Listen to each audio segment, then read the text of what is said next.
వరకు చేయడానికి అవకాశం ఉందో అంత ఖచ్చితంగా చేస్తామని కూడా మా నాయకులకు కార్యకర్తలకు విజ్ఞప్తి చేస్తున్నాం. ఇంకా తెలుగుదేశం నాయకులు ఒకటి తెలుసుకోవాల్సిన అవసరం ఉంది.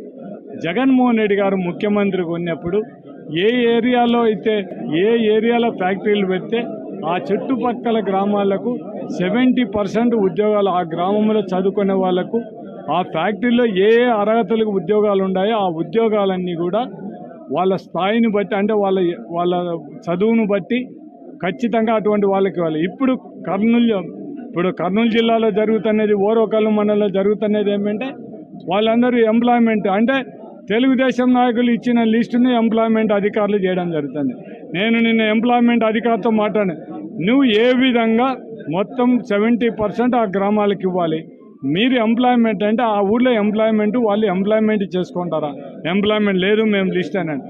మీరు ఆ గ్రామాలకు 4 గ్రామాలకు మీరు ఆ గ్రామంలో ఉండే మీరు ఏ విధంగా అంటే మేము పేపర్ స్టేట్మెంట్ ఇస్తాం, పేపర్ మాకు ఎవరైనా చదువు రాని వాళ్ళ పరిస్థితి ఏమని అడగడం జరిగింది.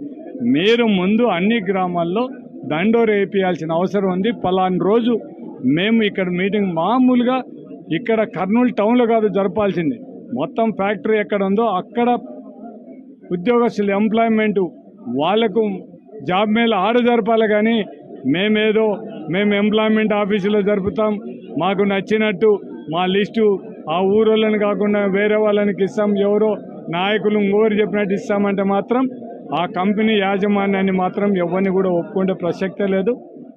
ఆనాడు జగన్మోహన్ రెడ్డి ఇచ్చిన చట్టం భూములు కోల్పోయిన ప్రతి ఒక్క రైతుకు కూడా న్యాయం జరగాల్సిన అవసరం ఉంది.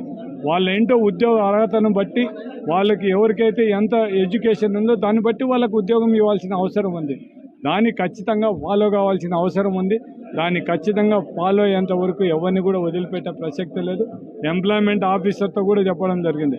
మీరు ముందు అంటే కలెక్టర్ గారు కూడా థ్యాంక్ చెప్పాలి. ఆమె కూడా స్పందించడం కరెక్టే కదా. ఆమె 70% ఆ గ్రామాలకు ఇవ్వాల్సిందే కదా, మీరు ఎందుకు ఇవ్వడం లేదు? ముందు నేనుండి ఆ గ్రామాలకు రాలేదు మేడం అంటే మొత్తం లిస్టు తెప్పించుకొని చూస్తాను, అట్లా అన్యాయం జరిగితే వాళ్ళను రద్దు చేసి మళ్ళీ ఆ గ్రామంలోనే ఖచ్చితంగా చేస్తామని చెప్పడం జరిగింది. ఖచ్చితంగా వాళ్ళకు న్యాయం చేస్తాం. ఎక్కడైనా సరే ఇండస్ట్రీస్ వస్తే మాత్రం ఎవరైతే